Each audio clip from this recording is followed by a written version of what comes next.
বাংলাদেশে এসে বাংলাদেশকে হোয়াইট ওয়াশ করেছে ওয়েস্ট ইন্ডিজ দল। ওয়েস্ট ইন্ডিজের বিপক্ষে টি-20 সিরিজ শুরু হবার আগে সংবাদ সম্মেলনে লিটন দাস বলেছিলেন, তাদের লক্ষ্য শুধু সিরিজ জেতাই নয়, বিশ্বকাপের আগে ব্যাটিং বোলিং নিয়ে কিছু নির্দিষ্ট চ্যালেঞ্জ নিজেদেরকে পরখ করে নিতে চেয়েছিল বাংলাদেশের অধিনায়ক। সেই পরিকল্পনা বাস্তবায়ন বুঝে ওঠার আগে সিরিজটা হলো তাদের হাতছাড়া।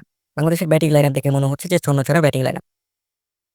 বাংলাদেশের লোয়ার মিডল অর্ডার এবং মিডল অর্ডারের অবস্থা এতটাই খারাপ যে এর বাস্তবতা বুঝে ওঠাতেই এখন হয়তো কঠিন। ব্যাটিংয়ে ছক্কার হার সহ অনেক সূচকে উন্নতির চাপ থাকলেও মিডল অর্ডারের দুর্বলতা দলকে ভোগাচ্ছে ম্যাচের পর ম্যাচ। এবং গাজী আশরাফ হোসেন লিপু নিজেও সেই সমালোচনা করেছে মিডল অর্ডারদের নিয়ে।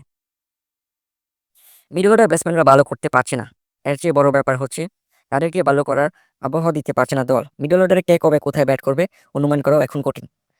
সেই ব্যাটসম্যানদের কাছে সঠিক বার্তা কতটা দিতে পারছে টিম ম্যানেজমেন্ট, তাদের ভূমিকা কতটা পরিষ্কার করে বোঝাতে পারছে সেই প্রশ্ন উঠেছে। সেই সংখ্যায় ছবি ফুটেছে উঠতে উঠতে পরিসংখ্যান।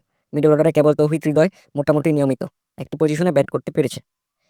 এবছর 20 ইনিংসে 17টিতে 4 নম্বরে খেলেছে তিনি, 2 ইনিংসে খেলেছে 3 এবং 1টিতে খেলেছে 5 নম্বরে। কিন্তু অন্যরা এত ভরসা পাননি কোনো পজিশনে। জাকের আলী 21 ইনিংসের মধ্যে 4 নম্বরে ব্যাট করেছে 3 ইনিংসে, 5 ও 6 খেলেছে 8 ইনিংসে, 7 খেলেছে 2 ইনিংসে। সাইফ হাসানকে দলে নেওয়া হয়েছিল মূলত 4 নম্বর বা মিডল অর্ডারের জন্য, অথচ এখন তিনি হয়ে গেছে মূল ওপেনার দলে। তারা খেলেছে কেবল 1টি ইনিংস, ওপেন করেছে 7টি ইনিংস, 3 ইনিংসে খেলেছে 3। দলের মূল ফিনিশারে বা আপনার যাকে রাখা হয় সে শামীম পাটোয়ারি নানা সময় নানা জায়গায় ব্যাট করতে দেখা গেছে।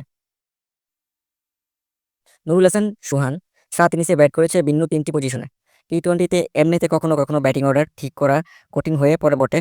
ম্যাচের পরিস্থিতি বুঝে তাৎক্ষণিক অনেক সিদ্ধান্ত নিতে হয়, তবে সাধারণ হিসেবে সুনির্দিষ্ট জায়গায় থাকে সবারই।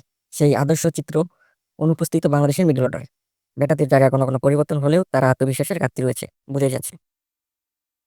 তাছাড়াও বিচ্ছিন্ন পরিকল্পনা আর সামগ্রিক সমন্বয়হীনতার কারণে ফলে বাংলাদেশ দলে চাপ পড়ছে। মুহূর্তে ভুল সিদ্ধান্ত এবং ম্যাচ ফিনিশিংয়ের দুর্বলতা, সঠিক সময়ে বড় ইনিংসের অভাব এবং অতিরিক্ত ডট বল খেলার কারণেও বাংলাদেশ দলকে হারতে হচ্ছে এবং বড় কোনো স্কোর করতে পারছে না। এমন পরিস্থিতিতে প্রধান নির্বাচক বড় ফারাক দেখছে। নিজেদের ভাবনার সঙ্গে ক্রিকেটের চিন্তাভাবনা আর মাঠের বাস্তবতার মধ্যে কোনো মিল পাচ্ছে না।